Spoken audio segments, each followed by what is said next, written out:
আমার স্নেহের ছাত্র ও ছাত্রীরা, আজ আমি তোমাদের একাদশ শ্রেণীর পাঠ্য বই সাহিত্য অনুশীলন গ্রন্থের বিড়াল প্রবন্ধটি পাঠ ও বিশ্লেষণ করে শোনাবো।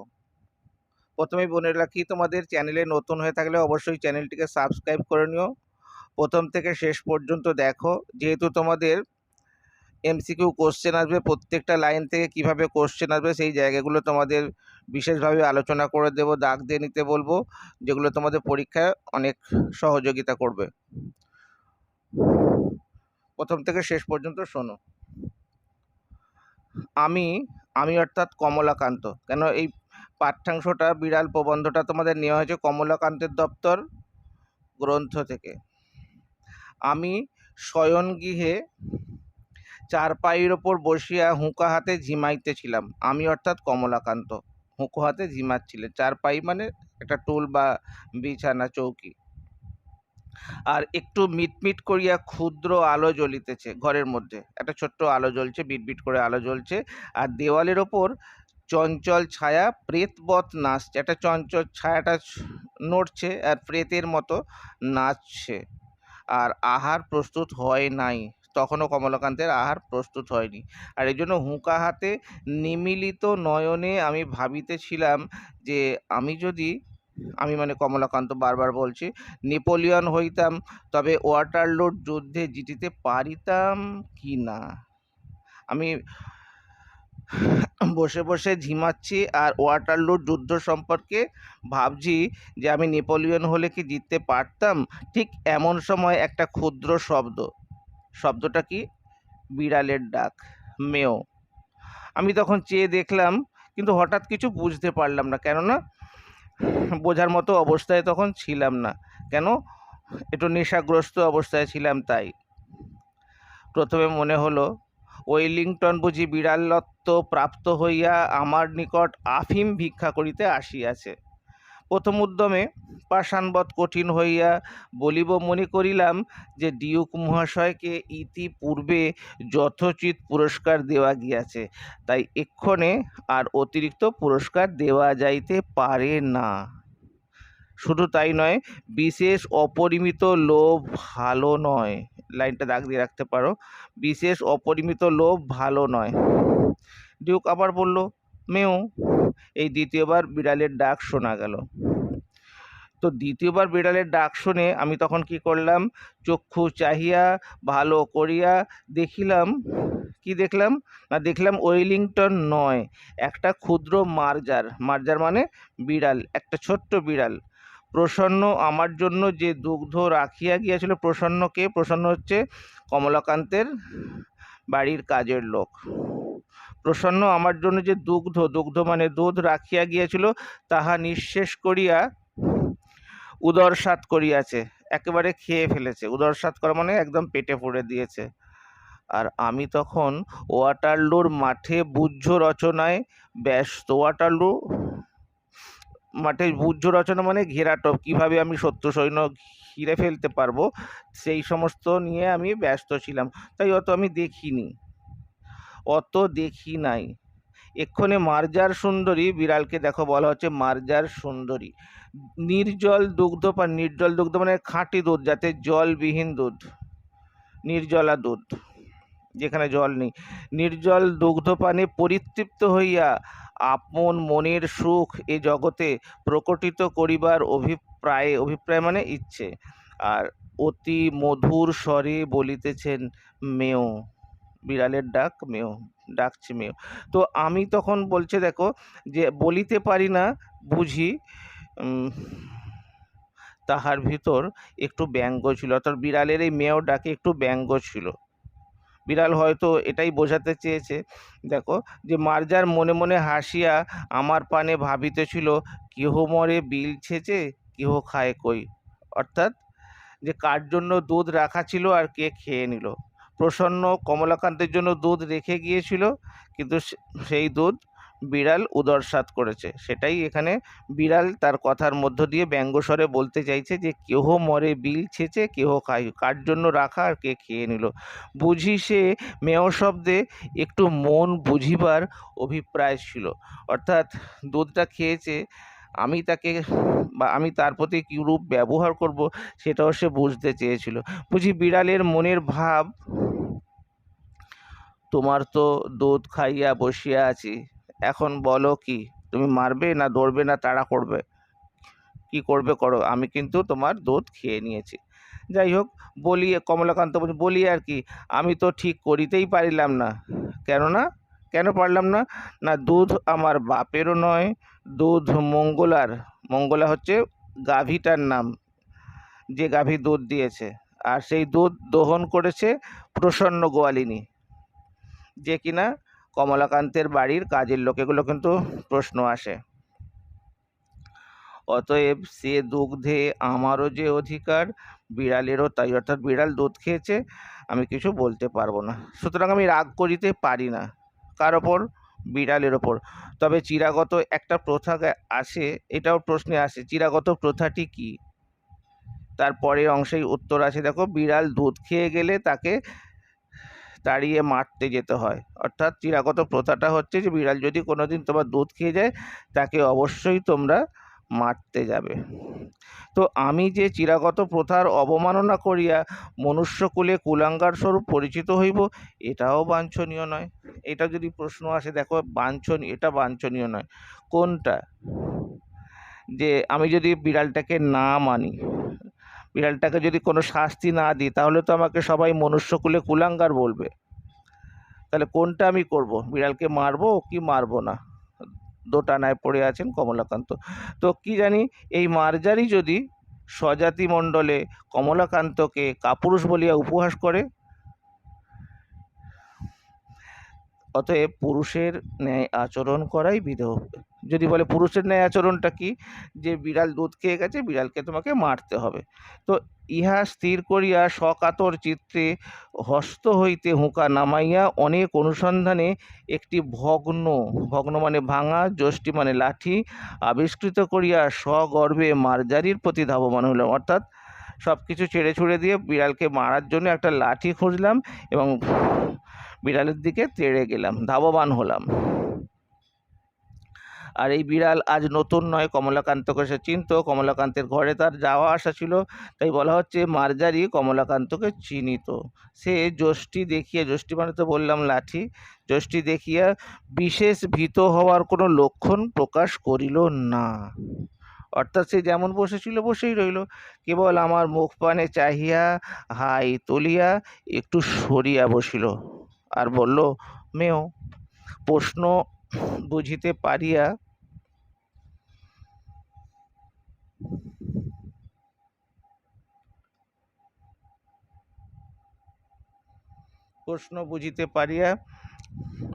যষ্টি ত্যাগ করিয়া পুনরূপী শয্যায় আসিয়া হুঁকা লইলাম। তখন দিব্যকর্ণ প্রাপ্ত হইয়া মার্জারের বক্তব্য সকল বুঝিতে পারিলাম। অর্থাৎ মার্জার কি বলতে চাইছে এবার আমি বুঝতে পেরেছি। মার্জার এটাই বলতে চাইছে যে মারপিট কেন? স্থির হইয়া হুঁকা হাতে করিয়া একটু বিচার করিয়া দেখো দেখি, এ সংসারের ক্ষীর সর দধি দুগ্ধ মৎস্য সকলই তোমরা খাইবে, আমরা কিছু পাইব না কেন? অর্থাৎ বুঝতেই পারছো যে তোমাদের খাওয়ার অধিকার আছে, এত ভালো ভালো খাদ্য সামগ্রী, আর আমাদের কেন নেই? তোমরা মনুষ্য, আমরা বিড়াল, তাতে প্রভেদটা কি? তোমাদের খুব পিপাসা আছে, মানে খিদে আছে, পিপাসা আছে, আমাদের কি থাকতে নেই?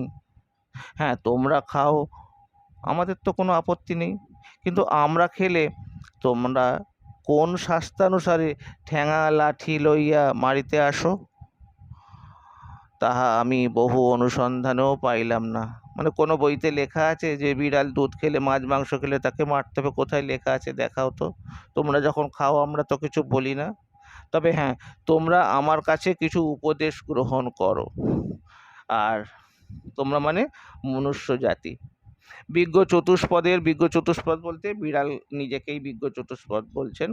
বিজ্ঞ চতুষ্পদের কাছে শিক্ষালাভ ব্যতীত তোমাদের জ্ঞানোন্নতির উপায়ান্তর দেখি না। অর্থাৎ আমার কাছে শিক্ষা নাও, আমাদের কাছে শিক্ষা নাও, তবেই তোমাদের উন্নত জ্ঞান বুদ্ধি হবে। আর তোমাদের বিদ্যালয়ের সকল দেখিয়া আমার বোধ হয় তোমরা এতদিনে এই কথাটা বুঝতেও পেরেছ।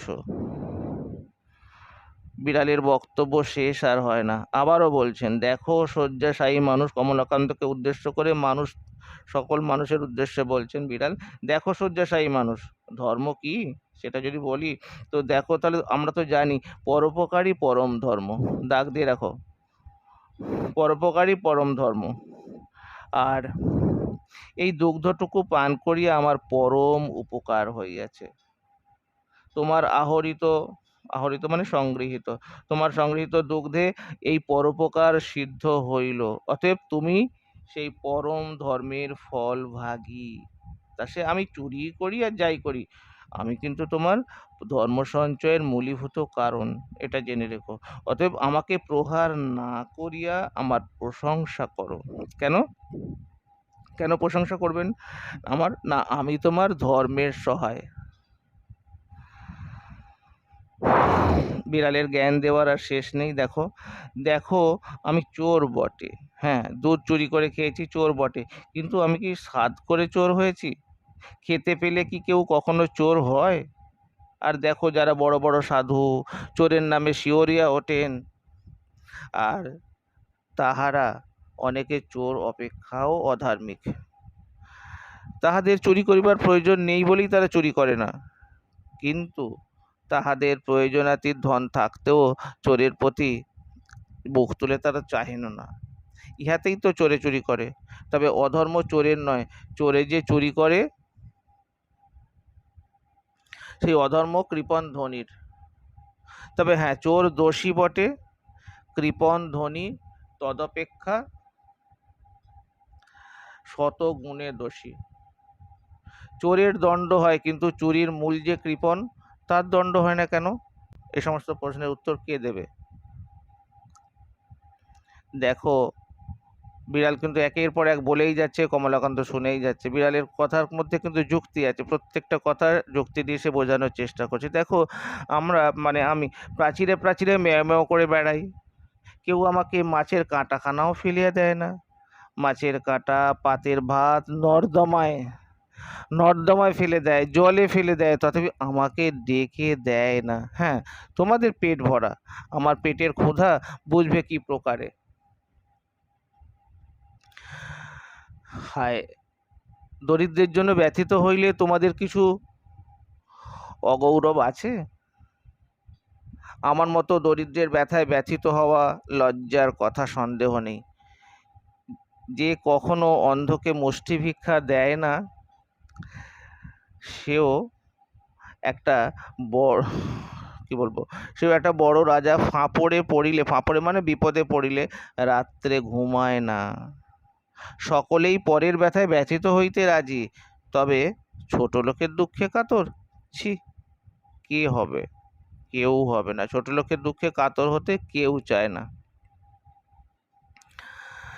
দেখো, যদি অমুক শিরোমণি কি অমুক ন্যায়ালঙ্কার আসিয়া তোমার ওই দুগ্ধটুকু বা দুধটুকু খাইয়া যাইতেন, তবে কি তুমি তাকে ঠেলা লইয়া মারিতে আসিতে?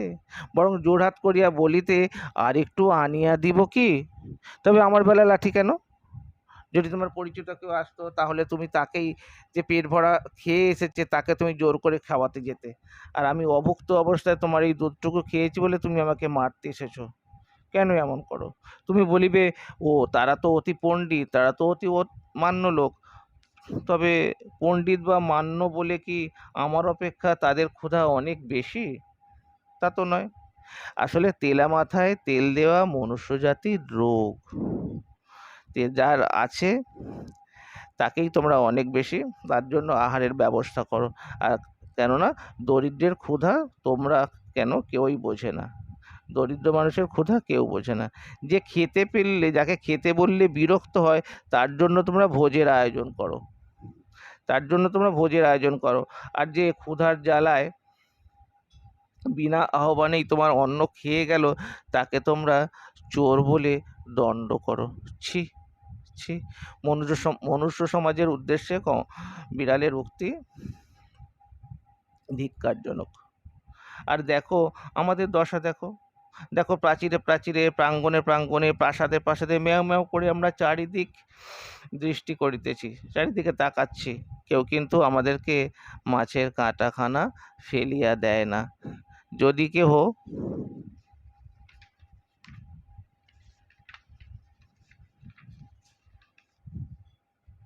যদি কেহ তোমাদের সোহাগের বিড়াল হইতে পারিল, গৃহ মার্জার হইয়া, বা বৃদ্ধের নিকট যুবতী ভার্যার সহোদর, বা মূর্খ ধনীর কাছে শতরঞ্জ খেলোয়াড়ের স্থানীয় হইয়া থাকিতে পারিল, তবে তাহার পুষ্টি। অর্থাৎ ধনী বাড়ির বিড়াল হতে পারলে তার অনেক লাভ। তখন তার লেজ ফুলে যাবে, গায়ে লোম হবে, আর তার রূপের ছটা দেখে অনেক মার্জার আবার কবিও হয়ে যেতে পারে। আর আমাদের অবস্থা দেখো, আহারা ভাবে উদরকৃশ, অস্থি পরিদৃশ্যমান, লাঙ্গুল। উদরকৃশ মানে পেটটা রোগা, অস্থি পরিদৃশ্যমান মানে হাড় দেখা যাচ্ছে, হাড় কখানা সার, লাঙ্গুল বিনত মানে লেজটা নত হয়ে আছে, এমনকি দাঁত বের হয়ে গেছে, জিভ ঝুলে পড়েছে, আর অবিরত আহারাভাবে আমরা ডাকছি, মেও মেও করে ডাকছি। হ্যাঁ, খেতে পাই না আমরা, তাই অনবরত ডেকেই যাচ্ছি। আমাদের কালো চামড়া দেখে তোমরা ঘৃণা করো না। এই পৃথিবীর মৎস্যে, মাংসে, মাছ মাংসে আমাদের কিছু অধিকার আছে, আমাদের খেতে দাও, নইলে কিন্তু চুরি করব। আমাদের কৃষ্ণ চর্ম মানে কালো চামড়া, শুষ্ক মুখ, ক্ষীণ সকরুণ মেয় মেয় শুনিয়া তোমাদের কি দুঃখ হয় না? আচ্ছা, চোরের তো দণ্ড আছে, নির্দয়তার দণ্ড নেই কেন? ওই যে কৃপণরা নির্দয়, যারা দরিদ্রকে এতটুকু অন্ন দেয় না, সাহায্য করে না। তো দরিদ্রের আহার সংগ্রহের দণ্ড আছে, তবে ধনীর কার্পণ্যের দণ্ড নেই কেন? তুমি তো কমলাকান্ত, তুমি তো দূরদর্শী, কেননা তুমি আফিমখোর। কমলাকান্ত কেন দূরদর্শী? নাকি আফিমখোর হলে দূরদর্শী হয়। আর তুমি কি দেখতে পাও না যে ধনীর দোষেই দরিদ্র চোর হয়? ৫০০ দরিদ্রকে, এটা দাগ দিয়ে রাখতে পারো, ৫০০ দরিদ্রকে বঞ্চিত করিয়া একজনে ৫০০ লোকের আহার্য সংগ্রহ করিবে কেন? হ্যাঁ, তা যদিও বা সে করিল, তবে সে খাইয়া তাহার যা পড়িয়া থাকে বা যে বাড়তি থাকে, তা দরিদ্রকে দেবে না কেন? যদি না দেয়, তবে দরিদ্র অবশ্যই তার নিকট থেকে চুরি করবে, কেননা অনাহারে মরে যাওয়ার জন্য পৃথিবীতে কেউ আসে না। খুব সুন্দর কথা, অনাহারে মরে যাওয়ার জন্য বিড়ালের কথাগুলো বড্ডই যুক্তিপূর্ণ। সেই এত কথা শুনতে আর কমলাকান্তের ভালো লাগছে না, তাই বলছে, আমি আর সহ্য করতে না পারিয়া বললাম, থামো থামো মার্জার পণ্ডিত, তোমার কথাগুলি ভারী সোশিয়ালিস্টিক, সমাজতাত্ত্বিকের মতো, সমাজ বিশৃঙ্খলার মূল। আর যদি যাহার যত ক্ষমতা, সে তত ধন সঞ্চয় করিতে না পায়, অথবা সঞ্চয় করিয়া চোরের জ্বালায় নির্বিঘ্নে ভোগ করিতে না পায়, তবে কেহ ধন সঞ্চয় যত্ন করিবে না, তাহাতে সমাজের ধন বৃদ্ধি হইবে না। তো মার্জার বলিল, না হলে তো আমার কি? সমাজের ধন বৃদ্ধির অর্থ তো ধনীর ধন বৃদ্ধি, আর ধনীর ধন বৃদ্ধি না হইলে তো দরিদ্রের বা ক্ষতি কি? আমি অর্থাৎ কমলাকান্ত বিড়ালকে বুঝিয়ে বললাম, সামাজিক ধন বৃদ্ধি ব্যতীত সমাজের উন্নতির হয় না, সামাজিক ধন বৃদ্ধি ব্যতীত সমাজের উন্নতি নাই। বিড়াল রাগ করিয়া বলিল, আরে, আমি যদি খাইতে না পাইলাম, তবে সমাজের উন্নতি নিয়ে কি করব? বিড়ালকে বোঝানো দায় হইল। বিড়াল খুবই নৈয়ায়িক। তো যে বিচারক বা নৈয়ায়িক, কোস্মিনকালে কেহ কাহাকেও, কোস্মিনকালে মানে কখনো, কেহ তাহাকে কিছু বোঝাইতে পারে না। এ মার্জার সুবিচারক, এমনকি সুতার্কিকও বটে। সুন্দর মার্জার যে কথাগুলো বলছে, প্রত্যেকটা কথাই কিন্তু যুক্তিপূর্ণ। সুতরাং না বোঝার পক্ষে তার অধিকার আছে। অতএব ইহার উপর রাগ না করিয়া বলিলাম, সমাজের উন্নতিতে দরিদ্রের প্রয়োজন না থাকলেও থাকতে পারে, কিন্তু ধনীদের তো বিশেষ প্রয়োজন। অতএব চোরের দণ্ডবিধান কর্তব্য। মার্জারি মহাশয় বলিলেন, চোরকে ফাঁসি দাও, তাতে আমার কোনো আপত্তি নেই, কিন্তু তার সঙ্গে আরও একটা নিয়ম করো, যে বিচারক চোরকে